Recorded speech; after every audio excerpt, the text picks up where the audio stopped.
예, 오늘은 희년과 하나님의 나라 세 번째 시간으로 오늘 좀 정리를 하면서 희년과 하나님의 나라에 대해서는 마무리를 할 겁니다. 그 다음 시간에 이제 희년과 관계에서 마지막 또 한 시간을 더 하도록 하겠습니다.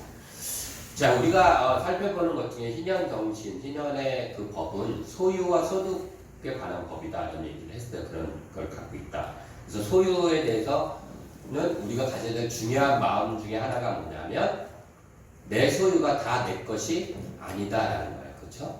내 소유는 하나님 것이다라는 거 당연한 거지만 그 중에서 해보내서 내가 나에게 주어졌다 그래서 그것이 다 나를 위해서 쓰라고 주어진 것이 아니다라는 걸 아는 게 가장 중요해요.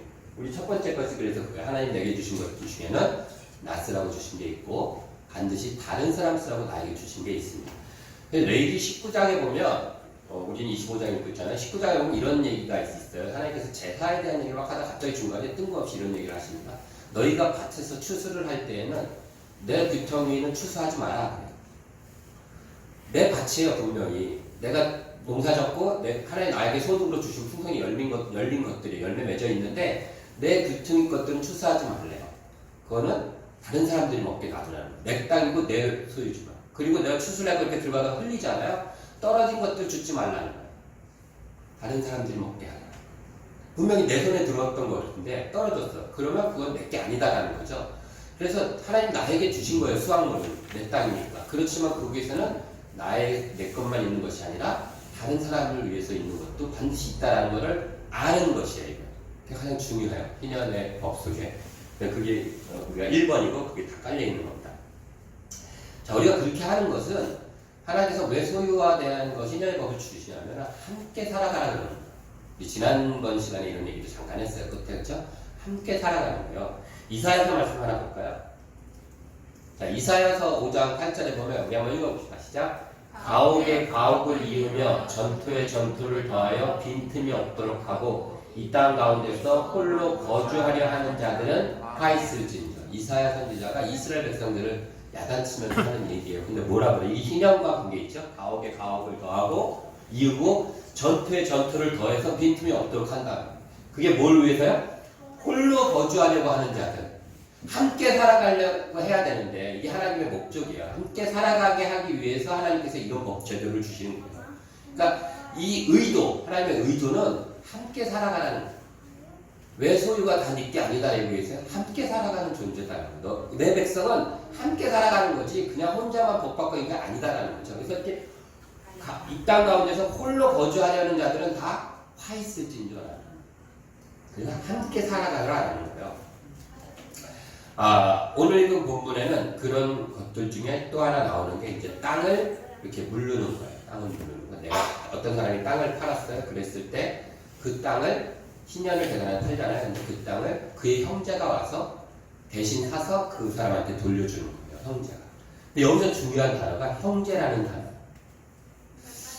왜 형제라고만 썼을까요? 부모는 안 될까요? 그렇잖아요. 보통 우리는 뭐가 잘못되면 부모한테 손을 많이 벌리잖아요. 부모가 많이 도와주고. 근데 형제가 그렇게 하라고 돼 있어요. 그리고 여기 이 희년 정세 보면 항상 써있는 게 내 형제로 내 형제가 이렇게 돼 있어요. 형제라는 단어가 그냥 우리는 그냥 그런가 보다 했었어요. 처음에 저도. 근데 갑자기 눈 딱 들어온 거예요. 왜 형제일까? 라는 거죠. 제가 캐나다에 딱 갔을 때 그 BTS랑 갔어요. 그곳에 딱 모였는데 뭐 청년들이죠. 저보다 10살 이상 차이 나는. 그래서 이제 남자들이 늦자리 있었어요. 근데 딱 갔더니 거기 그 간사라고 하는 사람들 전부 다 나보다 어려요. 다. 간사나 뭐 이런 사람들도 다 청년들이 있어요. 그래서 저는 그때 강도사 때였는데 가자마자 저한테 창우 형제님 그러는 거예요. 근데 저는 그게 되게 낯설었어요. 왜냐면 저는 그 전에 한 10년 가까이 전도사님, 강도사님 소리를 듣고 있다가 근데 갑자기 형제님 그러니까 되게 낯선 느낌이 확 들었어요. 우리 교회에서 형제님, 자매님 그러잖아요. 보면은 물론 남자한테는 형제라고 그러고 여자한테 자매라고 그냥 하잖아요. 우리는 그냥 호칭가 보다 이렇게 하는데 그렇지 않다는 생각이 들었어요. 제가 그때는 그냥 낯설었는데 낯설면서도 그랬어요. 내가 강도사하고 전도사지만 또 곧 목사가 될 거지만 어쨌든 나는 그냥 형제구나. 맞지? 이렇게 생각을 했어요. 근데 그런 의미만이 아닌 것 같아요. 마태복음 12장에 보면 예수님이 제자라고 같이 예수님께서 했는데 그 예수님의 어머니하고 예수님의 친형제들이 찾아왔어요. 그리고 제자들이 당신의 어머니하고 형제들이 왔습니다 라고 예수님한테 얘기했더니 예수님이 누가 내 어머니고 누가 내 형제냐 딱 그러셨어요. 되게 냉정한 말이잖아요. 그리고 나서 예수님께서 뭐라고 얘기하시냐면 하나님의 뜻대로 행하는 자들이 내 형제요 자매요 어머니다 라고 얘기하죠. 그러니까 우리가 교회에 오면 그냥 내가 태욱 선생님, 태욱 형제 이렇게 하는 거야. 그래도 태욱 선생님이라고 불러주면 좀 낫지 않을까? 태욱 선생님 이렇게 할 수 있잖아요. 근데 그게 아니에요. 교회에서 부르는 형제라는 말은 그냥 단순히 남자니까 형제고 여자니까 자매가 아니라 하나님의 뜻대로 함께 행하는 자다라는 뜻이에요. 그리고 그 얘기는 그 형제는 나 대신 기업을 물려줄 수 있을 정도의 사람이다라는 의미의 얘기예요. 그러니까 단순히 그냥 우리가 사회에서 만나고 형, 동생, 여자 이 차원이 아니라는 거예요. 교회에 들어와서 형제님이라고 할 때. 그래서 강도사님, 목사님보다 형제님이라는 단어가 훨씬 더 가까운 단어인 것 같은 느낌이 들어요. 그렇죠? 그래서 예수님께서 형제에 대해서 굉장히 이 단어를 중요하게 얘기했어요. 마태복음 5장 22절에 예수님께서 뭐라고 얘기하시면 제가 읽어드릴게요. 여러분 들어보실 거예요. 나는 너희에게 이르노니 형제에게 노하는 자마다 화를 내는 자마다 심판을 받게 되고 형제를 대하여 라가라 하는 자는 라가라는 말은 그냥 야 이 바보야 이런 뜻이에요. 간단한 욕이에요. 그냥 우리 흔히 쓰는 공회에 잡혀가게 되고 미련한 놈이라 하는 자는 지옥불에 들어가게 됩니다. 심하지 않나요? 형제한테 야 미련한 놈아 그러면 지옥불에 들어간대요. 예수님께서. 왜 그랬을까요? 예수님이 생각하는 형제는 이런 거예요. 그냥 우리가 말하는 단순한 그냥 혈육 이 정도가 아니라 예수님 말하는 형제는 그 사람을 위해서 대신해 줄 수 있을 만큼의 관계고 이것이 하나님 나라를 존속시키고 하나님 나라의 근거가 되는 관계의 형상의 모습이기 때문에 예수님은 그것을 중요하게 생각하는 거예요. 그래서 하나님 그 뒤에 이어지는 말은 하나님께 예배를 드리러 가기 전에 형제와 막힌 게 있으면 풀고 가라는 거죠. 안 그러면 너희 이제 다 안 받아주시겠다는 거예요. 그만큼 이 형제라는 단어가 중요한 겁니다. 그래서 여기서도 대신 물르고 대신 기업을 하는 사람은 누구예요? 형제라고 얘기해요. 왜요? 형제는 함께 살아가는 사람들이죠. 부모는 다른 세대잖아요. 형제는 같은 세대예요. 함께 나랑 늙어가고 함께 살아가고 함께 생활하는 사람. 그래서 아마도 부모가 대신 기업을 물어라 안 하고 형제가 물어라 라고 얘기했지 않았나라는 생각이 들어요. 그래서 함께 살아가는 우리가 희년 그러면 딱 모든 사람들이 떠올리는 개념 중에 하나가 뭐냐면 다시 시작하는 거 이렇게 떠올려요. 맞아요. 다시 시작하는 것이죠. 근데 뭘 다시 시작하죠? 뭘 다시 시작하는 걸까? 인생을 다시 시작해요? 그 늙어서? 희년이 왔으면 어쨌든 나이 들어서 태어났을 거 아니에요. 뭘 다시 시작하는 거예요? 땅 돌려줬으니까 다시 사업을 시작하라고요? 아니에요. 함께 살아가기를 다시 시작하라. 하나님의 백성으로서 주변 형제들과 함께 살아가는 일을 내가 노예로 팔려갔으면 내 가족과 함께 못 살았잖아요. 근데 다시 함께 살아가는 일을 다시 시작할 수 있게 하는 게 신년의 사업이고 그게 그들에게 기쁨입니다. 그래서 레위기 우리가 읽은 25장 앞으로 넘겨 10절에 보면 너희는 50년째 해를 거룩하게 하여 그 땅에 있는 모든 주민을 위하여 자유를 공포하라. 이 해는 너희에게 희년이니 너희는 각각 자기의 소유주로 돌아가며 각각 자기의 가족에게로 돌아가지. 각각 자기의 가족에게 돌아가. 그래서 다시 형제들과 함께 살아가게 하는 그것을 다시 시작하는 게 신년의 선포. 뭘 다시 시작하느냐? 단순히 내가 내 땅을 돌려받았으니까 뭔가를 다시 인생을 시작해. 그게 아니라 함께 살아가기를 못하고 있었는데 그걸 다시 시작하는. 그게 하나님 백성답게 사는 거예요. 40절, 41절에도 마찬가지 얘기가 나옵니다. 품꾼이나 동거인과 같이 함께 있게 하여 희년까지 너를 섬기게 하라. 이게 뭐냐면 이스라엘 사람 중에서 누군가가 종으로 너한테 팔려오면 그러면 동거인처럼 함께 있으라는 거예요. 그런 다음에 그를 다시 그때에는 희년이 됐을 때 그때는 그와 그의 자녀가 함께 내게서 떠나 그의 가족과 그의 조상의 기업으로 돌아가게 할지 함께 가서 함께 가족들이 살게 하는 거예요. 내 형제들 함께 사는 거예요. 그래서 이스라엘이 형제다라는 것은 함께 살아가는 거예요. 하나님께서 광야에서 수많은 그 부족들을 무찌르셨어요. 이스라엘을 침몰했던 부족이. 그런데 에돔 족속은 하나님께서 건들지 말라 그랬었어요. 모세한테. 그러면서 뭐라고 해요? 그는 너희의 형제니라. 이방 족속이에요. 에돔 족속. 그리고 광야에서 이스라엘 건드린 족속 다 무찌르셨거든요. 하나님. 그런데 에돔 족속만큼은 너의 형제냐. 그래서 건들지 말고 필요한 거 있으면 돈 주고 사고 그렇게 가라고 얘기하셨어요. 특히 형제라는 단어 하나님은 왜요? 하나님 나라를 구성하는 기본 원리가 형제이기 때문에. 그러니까 우리가 형제님, 자매님 이렇게 하면 그런 그 속에는 그런 의미들을 담고 있는 나 대신 기업을 부를 수 있고 나 대신 빚을 갚아줄 수 있을 만큼의 나의 동역자고 함께 살아가는 사람들이구나. 이 하나님 나라는. 그래서 예수님께서는 하나님께서는 뭐라고 얘기하냐면 그렇게 함께 살아가는 곳에 하나님이 함께 하신다 그래요. 우리가 하나님의 종이잖아요. 그래서 여기 55절에도 보면 이스라엘 자손은 나의 종들이 됨이라. 그들은 내가 애굽 땅에서 인도에는 내 종이요 나는 너의 하나님 여호와니라. 하나님이 이스라엘 백성들에게 우리들에게 너는 내 종이다. 나랑 함께 살아가는 존재야 그랬어요. 근데 예수님은 그걸 뭐라 하냐면 너희는 내 형제다 그렇게 바꾸신 거예요. 그래서 예수님의 엄마나 형제를 살았을 때 누가 내 형제고 누가 내 어머니냐. 하나님의 말씀대로 뜻대로 행하는 사람이 내 형제고 내 어머니고 내 자매다라고 얘기하는 것은 너희들이 하나님 뜻대로 행할 때 너희는 나의 형제다. 구약의 하나님이 우리를 보고 이스라엘은 나의 종이다 내 것이다 라고 했을 때 예수님은 그것을 이스라엘은 나의 형제다 너희는 나의 형제다 라고 얘기하십니다. 그게 되기 위해서 예수님은 인간으로 오신 거예요. 구약의 하나님은 하나님이셨기 때문에 인간으로 오시지 않은 전이기 때문에 우리랑 같은 형제가 되실 수 없어요. 우리 인간인데 그분이 창조주고 그러니까 우리는 그분의 종이 될 수밖에 없어요. 표정을. 근데 우리와 형제가 되기 위해서 예수님께서는 인간의 몸을 잡고 오신 겁니다. 그래서 너희는 내 형제라고 얘기하는 겁니다.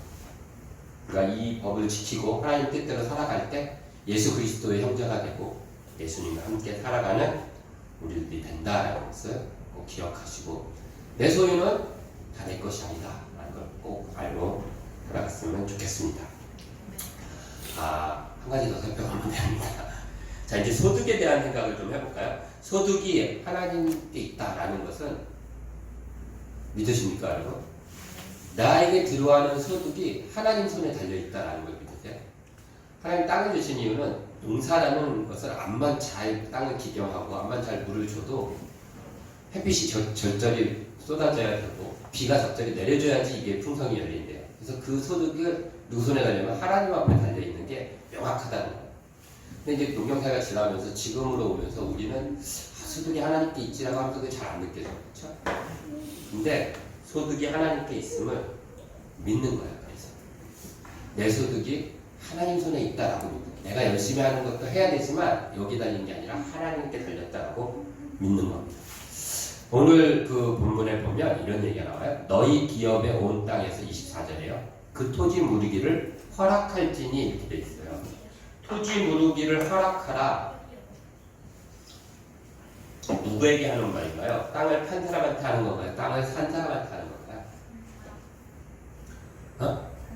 산 사람한테 하는 거죠. 땅을 산 사람한테 너가 누군가가 와서 토지 무른다 그러면 그거를 허락해줘라는 거예요. 그러니까 팔으라는 거예요. 다시 왜 이렇게 이 말씀을 썼을까? 그냥 땅을 파는 사람한테 네가 열심히 일해서 그 땅을 사와라라든지 네 형제 중에 누가 서울 사람이 있으면 가갖고 그 사람한테 사달라고 해라 이렇게 써도 좋은데 땅을 사가지고 갖고 있는 사람한테 땅을 꼭 팔아라라고 얘기를 하는 거예요. 왜 그럴까 생각해봤어요. 여러분 땅을 산 사람은 부자일까요? 가난한 사람일까요? 땅값이 얼마였을까요? 그때?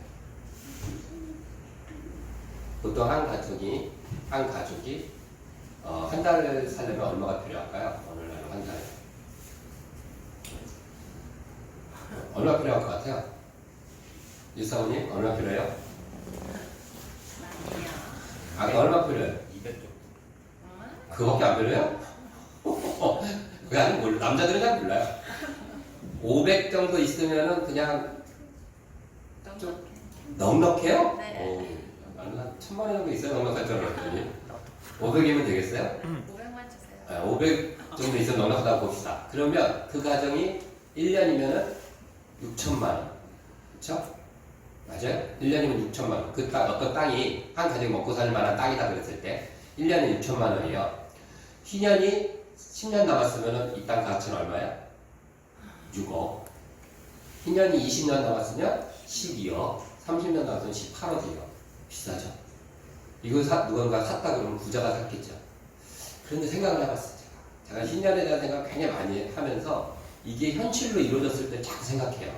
왜냐하면 이게 하나님이 그냥 뜬구름 같은 말씀이 아니라 진짜 현실로 이루어졌을 때 법이니까. 근데 이런 생각을 해봤어요. 땅은 가만히 있는데 그 땅을 유산을 나눠주잖아요. 근데 사람은 계속 늘어나요. 무슨 말이냐면 우리 집 예를 들게요. 저희 아버님이 예를 들어서 300평의 땅이 있었어요. 예를 드는 거예요. 없어요. 300평의 땅이 있다고 생각해봅시다. 그걸 이제 먹고 사는 거예요. 이스라엘 사람들이 처음에 이제 땅을 분배받았잖아요. 그렇죠? 그런데 저희 아버지 3명의 자녀를 낳았어요. 3명의 자녀한테 나눠줘요.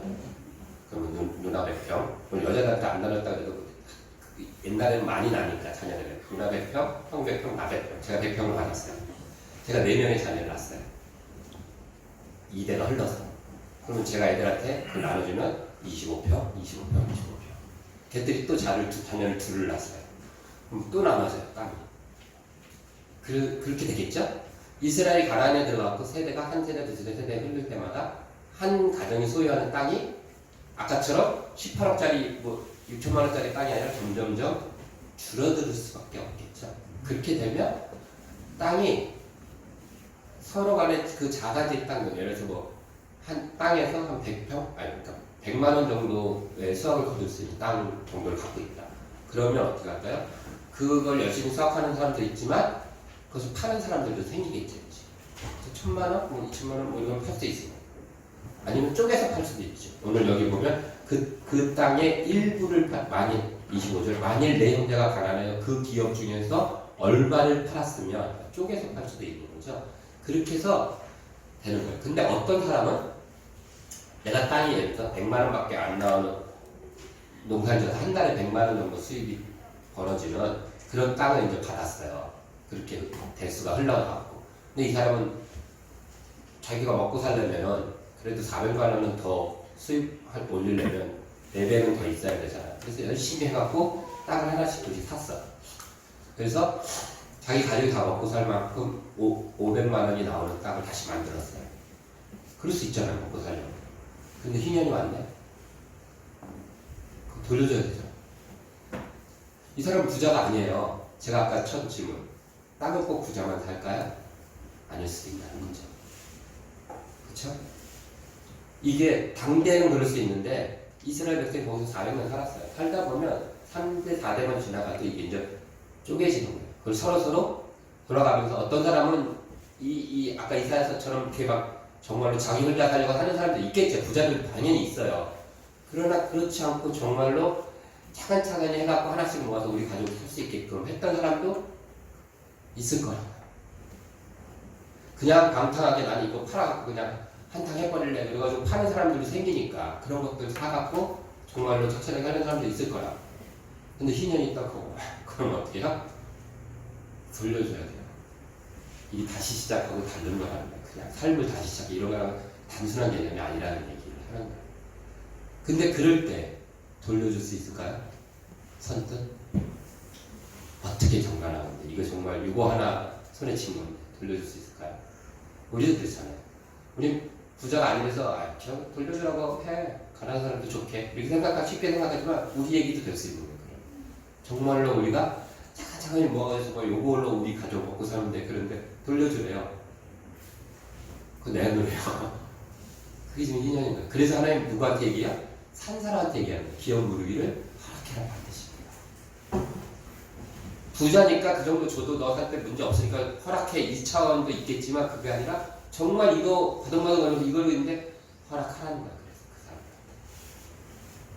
왜요? 소득은 땅에 있는 게 아니라 내가 주니까.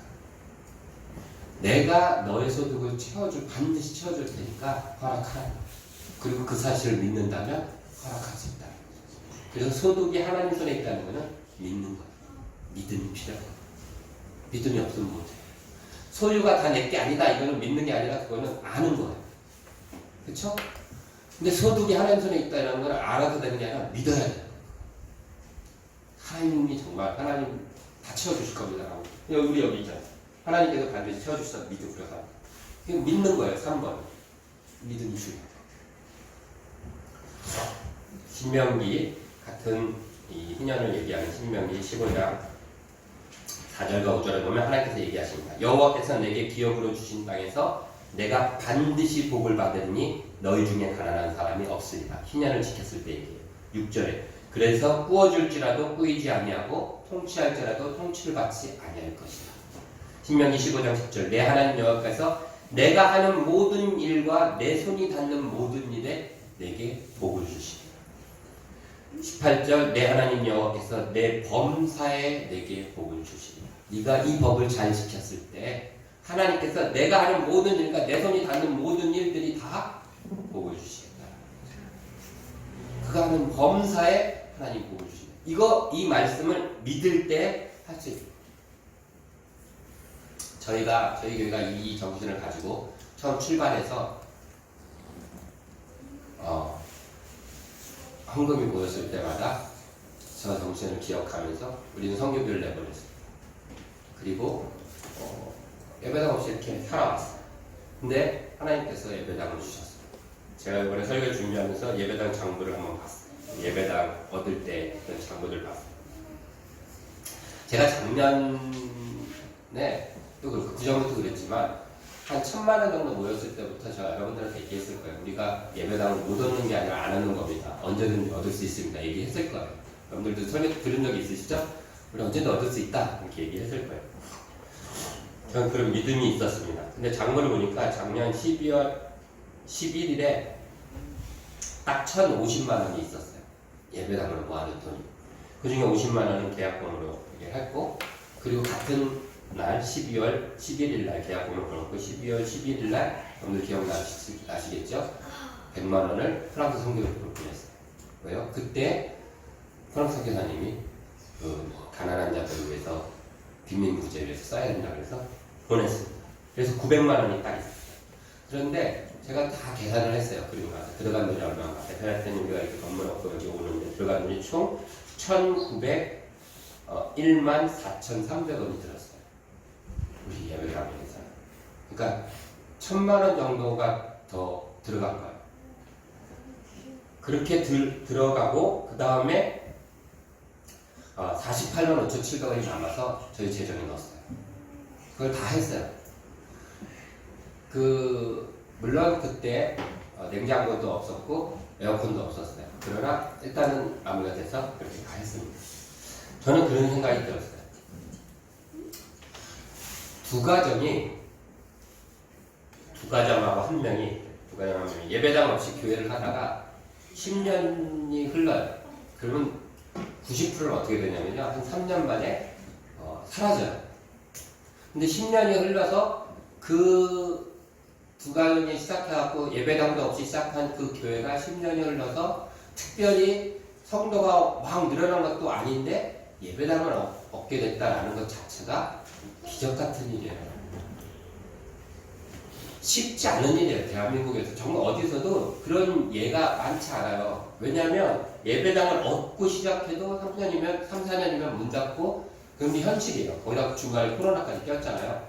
그런데 예배당도 없이 그냥 했는데도 불구하고, 그리고 인원이나 많이 늘어나면 뭐 그래서 예배당을 얻고 했다고 하지만 그런 것도 아닌데도 그게 된 거예요. 우리 교회가 첫 예배를 드린 게 2013년 1월 첫째 주 추수감을 대서 드린 거예요. 그런데 정확히 10년째 되는 2022년 1월 첫째 주 이곳에서 새로운 예배당을 주셔서 시작했어요. 제가 계획하고 마친 게 아니에요. 여러분 아시잖아요. 11월 말까지도 전혀 생각 없었어요. 12월 초까지도. 하나님이 밀어붙여서 했습니다. 제가 아까 금액을 얘기하면서 중요한 건 뭐냐면요. 제가 그거 한다고 우리 막 쥐어짜고 막 헌금합시다, 예배당 뭐 합시다 안 했잖아요. 저 그런 거 하고 싶은 생각도 없고 그렇게 못해요. 그런 마음도 없고. 그런데 그냥 슬슬 됐어요. 필요할 때마다 채워지기 시작했어요. 작년 12월을 제가 돌이켜보니까요. 제가 직장을 그만둔 때였고 우리 아내가 거의 한 20년 만에 직장을 그만두고 1년간 쉬고 있을 때였어요. 거기다가 세인이가 11월 달에 직장을 그만두고 쉬고 있을 때였고요. 수아도 어린이집 그만두고 알바하고 있을 때였어요. 다시 말해서 교회가 재정적으로만 본다면 제일 안 좋을 때. 당연히 코로나 중간이고 나오기도 마찬가지. 그러니까 그때 하필 이걸 한다는 건 사람의 계획으로 하지 않았다는 얘기를 하고 있는 거예요. 이게 우리가 그전에는 월세가 안 나가니까 뭐 뭐든 할 수 있지만 이제 얻게 되면 월세가 계속 나가야 되는데 하필이면 직장도 다 그만두고 그러고 나서 작년 12월이니까 이제는 그 뭐죠 우리 그 실업급여 받던 것도 이제 끝날 때쯤 됐을 때예요. 그러니까 정말로 이때는 아니다 할 만한 때였어요. 근데 그냥 어느 순간 이렇게 시식해갖고 된 거예요. 저는 그런 걸 보면서 그런 생각을 해요. 아, 이게, 그러니까 하나님께서, 그쵸? 필요한 때, 필요한 것들을 채우시고 이끌어 가시는구나, 라는 생각을 했어요. 우리가 그 10년간 모아가지고서는 뭐, 성경이 나갔던 거 내버려서 모아가지고 뭘 하겠다 했을 때, 뭐, 됐을 수도 있죠, 그래도. 하지만, 이렇게 뭐, 기분 좋고 든든하지 않았을 것 같아요. 하나님께서 하나님의 말씀을 하나님의 백성의 삶의 모습들대로 쫓아가려고 하면 우리가 필요한 것들, 우리 소득들은 하나님께서 반드시 채워주십니다. 그걸 믿는 거예요. 에베소서 4장 13절에 보면 이런 말씀이 있습니다. 우리가 다 하나님의 아들을 믿는 것과 아는 일에 하나가 되어 온전한 사람을 이루어 그리스도의 장성한 분량이 충만한 데까지 이르리니 하나님의 아들을 믿는 것과 아는 일에 하나가 되는 것. 저는 이게 굉장히 신앙의 중요한 원리라고 생각해요. 믿는 것과 아는 일. 아는 일과 믿는 것이 하나가 돼야 돼요. 소유가 다 우리 게 아니다라는 것은 아는 거라고 했어요. 소득이 하나님께 있다라는 것은 믿는 거라고 했어요. 이 두 개가 하나가 됐을 때 온전한 사람을 이루고 그럴 때 하나님의 온전한 복이 저 여러분들의 가정에 넘쳐날 줄로 믿습니다. 네, 기도합니다.